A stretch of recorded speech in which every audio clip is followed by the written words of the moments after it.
Ntar nunggu record.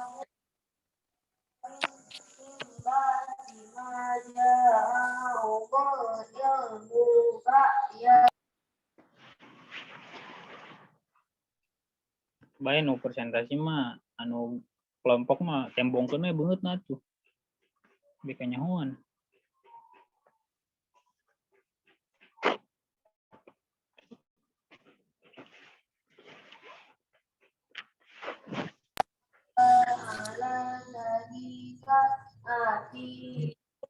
Bismillahirrahmanirrahim. Assalamualaikum warahmatullahi wabarakatuh.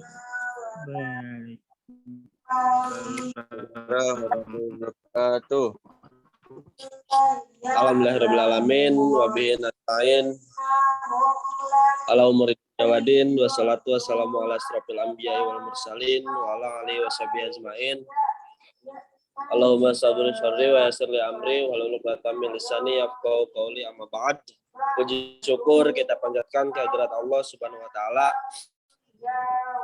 Dan tak lupa selawat serta salam semoga tetap tercurahkan kepada junjungan kita Nabi Muhammad SAW. Ya, alhamdulillah di pertemuan keempat kami dari kelompok 4 yang bertugas menyampaikan hadis.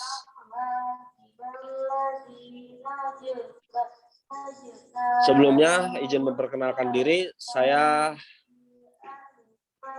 Hafiz Rifki sebagai moderator dan juga ada Dodi Kurniawan sebagai pemateri, ada Hamdan Lutfi sebagai pemateri, Hari Rahman sebagai pemateri, dan yang terakhir Gugun Gunawan sebagai pemateri. Hadis yang kami sampaikan mengenai penyakit menular adalah takdir dan kehendak Allah Subhanahu wa taala. Langsung saja kepada pemateri yang akan menyampaikan hadis juga penjelasannya kepada saudara Hamdan Lutfi. Waktu dan tempat dipersilakan. Ya, terima kasih kepada Saudara Hafiz Rifki. Di sini saya akan menyampaikan materi mengenai hadis tentang penyakit menular adalah takdir dan kehendak Allah Subhanahu wa taala. Sebelum ke pembahasan, saya akan membacakan materi hadisnya terlebih dahulu ya. Bismillahirrahmanirrahim. Hadatsani Abdullah bin Muhammad, hadatsana Hisham bin Yusuf. Akhbarona Ma'marun Aniz Zuhri an Abi Salamah an Abi Hurairah radhiyallahu anhu qala Nabi sallallahu alaihi wasallam la adwa wala safara wala hamah faqala a'rabiyyu ya Rasulullah fama balul ibli takunu fi ramli ka'annaha dhiba'u fayukhalituha fayukhalituhal ba'irul ajrabu fayribuha faqala Rasulullah sallallahu alaihi wasallam faman a'dal awal rawahul Bukhari. Yang artinya menceritakan kepadaku Abdullah bin Muhammad, menceritakan kepada kami Hisham bin Yusuf, mengabarkan kepada kami Ma'mar dari Juhri, dari Abu Salamah, dari Abu Hurairah radhiyallahu anhu, ia berkata Rasulullah sallallahu alaihi wasallam bersabda, tidak ada adwa ataupun penyakit menular dan tidak ada safar ataupun kesialan di bulan Safar dan tidak juga hamah atau yang biasa disebut burung hantu. Kemudian seorang laki-laki Arab Badui berkata, wahai Rasulullah, apa yang terjadi pada unta di padang pasir yang terlihat lincah seperti kijang, lalu unta yang berpenyakit kudis mencampurinya, kemudian menjadikannya berkudis. Rasulullah SAW berkata, siapakah yang pertama kali menularkannya? Diriwayatkan oleh hadis Imam Bukhari, nomor hadis 5770. Langsung ke pembahasannya. Nah, kata hamah adalah bentuk plural dari kata hawan, yang berarti binatang yang berbisa. Atau dikatakan juga binatang melata yang membahayakan manusia. Nah, mereka ini sebenarnya tidak membahayakan diri mereka sendiri, melainkan bisa membahayakan gitu apabila Allah menghendaki binatang tersebut untuk membahayakan bagi keselamatan orang yang dikenainya. Nah, sahabat Nabi pun berkata, Zubair bin Bakar menyebutkan bahwasanya orang Arab pada masa jahiliyah mengatakan, apabila ada seorang yang dibunuh dan belum dibalaskan dendamnya, maka keluar dari kepalanya hammah atau yang cacing yang mengelilingi kuburannya. Seraya berkata, berilah aku minum, berilah aku minum. Nah, apabila telah dibalaskan dendamnya, ia akan pergi. Nah, jika tidak, maka ia akan tetap tinggal. Nah, sedangkan Al-Qaffaz berkata, hammah adalah seorang burung malam, yaitu burung hantu. Nah, menurut Al-Arabi, nah dahulu gitu orang Arab jahiliyah itu mempercayai bahwasanya jika salah satu rumah eh, apa namanya didatangi oleh burung hantu, disinggahi oleh burung hantu, maka kesialan akan menimpa rumah tersebut. Nah, maka dia akan berkata, celakalah aku atau salah satu penghuni rumah. Nah, maka maksud dari kalimat lahamah ini dalam hadis yaitu tidak ada pertanda kesialan dengan adanya burung hantu ataupun dengan sejenisnya. Nah, hadis di atas yang tadi saya bacakan menceritakan seorang Arab Baduy yang bertanya kepada Nabi tentang unta sehat yang tertular dan unta lainnya yang berkudis. Karena dahulu orang Arab meyakini adanya penyakit menular yang menjadi penyebab penyakit kudis yang menimpa unta sehat. Bahkan bukan orang Arab jahiliyah dulu saja ya, di sini di zaman sekarang juga banyak gitu yang percaya bahwasanya penyakit menular. Nah, ini itu merupakan paham jahiliyah itu. Mereka meyakini yang sakit apabila bercampur dengan yang sehat, maka akan membuat yang sehat itu menjadi sakit. Namun syariat menafikan hal tersebut. Nah, maka ketika orang Badui bertanya kepada Nabi Muhammad SAW dan Nabi pun menjawab, siapakah yang pertama kali menularkannya? Nah, ini adalah jawaban yang sangat retorikal dan jelas. Kesimpulannya dari mana datangnya penyakit kudis kepada yang menularkannya. Nah, jika jawabannya dari unta lainnya, maka akan terjadi rangkaian mata rantai yang berturut-turut tanpa ada titik temu. Nah, maksudnya jika suatu penyakit menular itu terus menular kepada yang sehat gitu. Maksudnya kita yang sehat berkumpul dengan yang sakit. Nah, itu akan tertular terus, tidak ada obatnya gitu sampai kapanpun tidak ada titik temunya.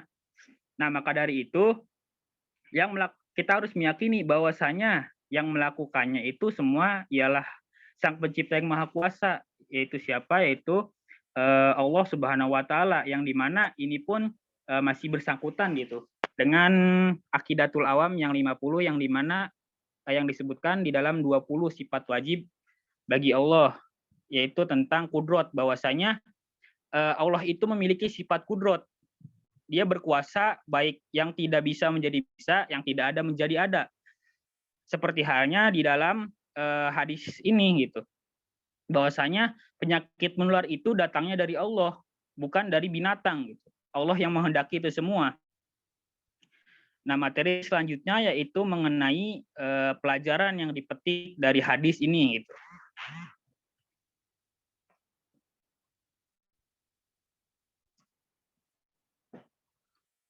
Yang akan disampaikan oleh saudara Dodi, kepadanya dipersilahkan.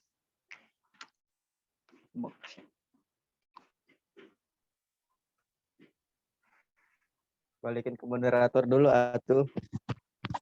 Siap, terima kasih pemateri pertama yang sudah menyampaikan. Terima kasih kepada Saudara Hamdan yang telah menyampaikan hadis juga penjelasannya ya mengenai takdir. Selanjutnya yaitu pelajaran yang dipetik dari hadis. Nah, yang dipetik dari hadis yang tadi yang akan disampaikan oleh Saudara Dodi. Waktu dan tempat dipersilahkan. Baik, terima kasih kepada Saudara Hafiz selaku moderator. Selanjutnya saya ingin menjelaskan tentang pelajaran apa sih yang dapat dipetik dari hadis tersebut. Nah, di sini Islam menetapkan adanya penyakit menular, tetapi penyakit menular tersebut tidak mungkin terjadi kecuali atas izin Allah Subhanahu wa taala, yang sebagaimana tadi Kang Hamdan jelaskan gitu, bahwasanya ada kuasa Allah itu kudroh. Nah, kalau Allah tidak mengizinkan, maka tidak akan tertular kepada orang yang di dekatnya. Dahulu orang-orang jahiliyah itu menyangka penyakit menular terjadi karena sendirinya. Dengan hadis ini, Nabi membantah keyakinan mereka bahwa penyakit menular itu ada, tapi yang mengizinkan terjadinya penularan adalah Allah Subhanahu wa taala. Nah, melalui hadis ini juga Rasulullah mencoba mendekatkan perkara penyakit menular kepada logika manusia agar manusia itu berpikir bahwasanya penyebab penyakit bukanlah berasal dari yang sakit, melainkan dari zat yang menciptakan sakit dan menciptakan sehat, yakni Allah Subhanahu wa taala, Tuhan semesta alam. Nah, pada kasus pandemi Covid yang melanda semua negara-negara besar di dunia gitu ya, sebaiknya kita harus menaati anjuran pemerintah untuk melakukan physical distancing atau menjaga jarak. Nah, untuk kasus ini juga untuk menghindari gitu ya adanya penyakit COVID-19 gitu, diantaranya itu rajin mencuci tangan, menggunakan masker, menjalani pola hidup sehat dengan tidur yang cukup, makan, serta olahraga. Nah, karena taat kepada ulil amri merupakan perintah Allah dalam Al-Quran, sebagaimana dalam surat An-Nisa ayat 59, yaitu Bismillahirrahmanirrahim, Ya ayyuhalladzina amanu atiullaha wa atiur rasul wa ulil amri minkum fa in tanaza'tum fi syai'in farudduhu ilallah war rasuli in kuntum tu'minuna billahi wal yaumil akhir dzalika khairu wa ahsanu ta'wila, yang artinya, wahai orang-orang yang beriman, taatilah Allah dan taatilah Rasulnya dan ulil amri di antara kamu. Kemudian jika kamu berlainan pendapat tentang sesuatu, maka kembalikanlah ia kepada Allah Subhanahu wa taala dan Rasulnya. Jika kamu benar-benar beriman kepada Allah dan hari kemudian, yang demikian itu lebih utama bagimu dan lebih baik akibatnya. Nah, mungkin itu saja yang dapat saya sampaikan. Kurang lebihnya mohon maaf. Saya kembalikan kepada moderator. Baik, terima kasih kepada Saudara Dodi yang sudah menyampaikan penjelasan pelajaran yang dipetik dari hadis yang sudah disampaikan oleh Saudara Hamdan. Nah, selanjutnya saya sebagai moderator membuka sesi tanya jawab. Silakan bagi audiens, penyimak, pendengar yang ingin bertanya mengenai hadis yang sudah disampaikan oleh pemateri atau penjelasan yang sudah disampaikan oleh pemateri, dipersilahkan.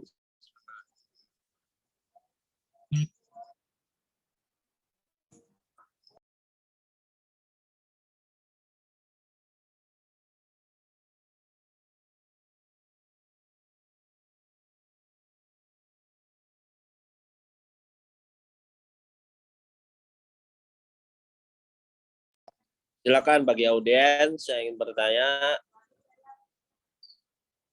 mengenai materi yang sudah disampaikan oleh pemateri.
Gak ada yang nanya nih teh? Enggak.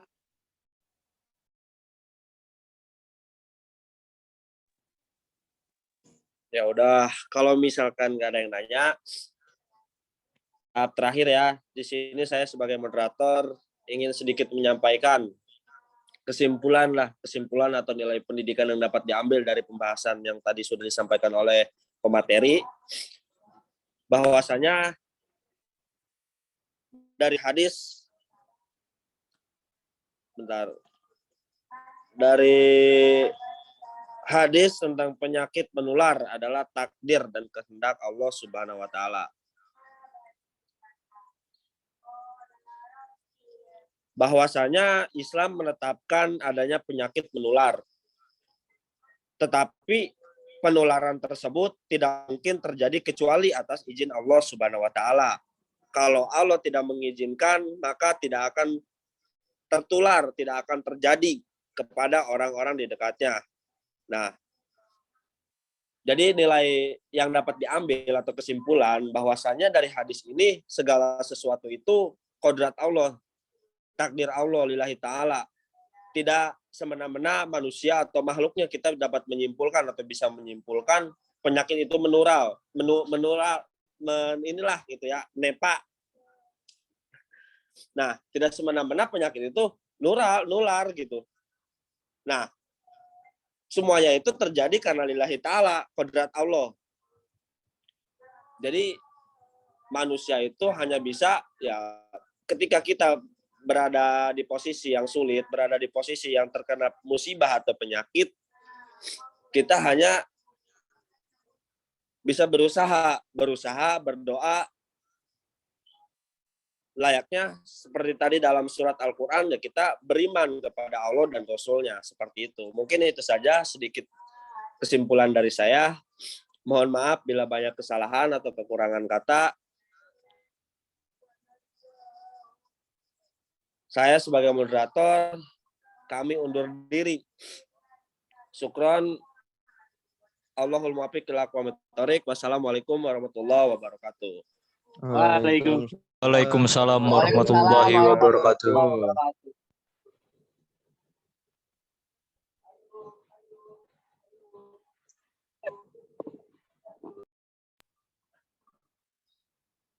Guys, kemudian. Udah, recordnya tutup dulu record.